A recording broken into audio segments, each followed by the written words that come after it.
अस्सलाम वालेकुम व्यूअर्स, उम्मीद है आप सब खैरियत से होंगे। हम जो है प्लांट को अक्सर सीड से ग्रो करते हैं, लेकिन कटिंग के ज़रिए किसी प्लांट को ग्रो करना बहुत ही आसान है और उसकी कुछ इतनी आपको देखभाल भी नहीं करनी पड़ती। और अगर वो प्लांट की कटिंग जो है हम सॉइल के बगैर ग्रो करें तो उसका रिज़ल्ट तो जो है और फास्ट भी मिलता है और वो ज़्यादा इंटरेस्टिंग भी होता है, क्योंकि हमें उसकी रूट जो है उसकी ग्रोथ को हम डे बाय डे देख रहे होते हैं। ये मेरी टी प्लांट की कटिंग्स हैं और इनको मैंने पानी में जो है ग्रो किया था और ये कटिंग मैंने 29 मार्च को ली थी।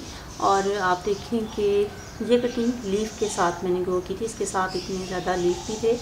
और ये देखें कि इसकी जो है ग्रोथ शुरू हो चुकी है, रूट्स जो हैं इसमें बनना शुरू हो चुकी हैं। और ये दो कटिंग जो हैं ये लीफ के बगैर थी और इसमें आप देखें कि इसकी ग्रोथ जो है वो ज़्यादा फास्ट हुई है और इसकी रूट्स ज़्यादा तेज़ी से डेवलप हुई हैं।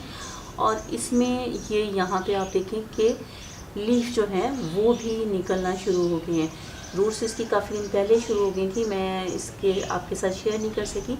और अब जो है इनको मैं अभी मेरे पास पॉट नहीं है, इनको मैं अब सॉइल में लगाऊंगी, क्योंकि बहुत दिनों तक अगर ये रूट्स बनने के बाद पानी में कटिंग्स पड़ी रहें तो वो गलना शुरू हो जाती हैं। तो अब इसका वो टाइम है कि इनको सॉइल में शिफ्ट कर लिया जाए। ये कटिंग जो है ये पार्टी टाइम की कटिंग है और ये मैंने 9 अप्रैल को लगाई थी और आज 15 तारीख है।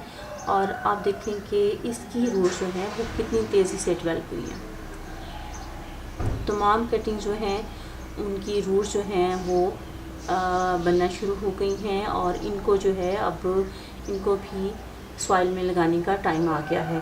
आपके पास भी अगर कुछ ऐसे प्लांट हैं जिनको आप पानी में ग्रो कर सकते हैं तो मौसम है, आप उनकी कटिंग्स लें और उनको पानी में ग्रो करें और इसकी रूट्स की जो है डे बाय डे डेवलपमेंट जो है आप खुद देखें और इन्जॉय करें।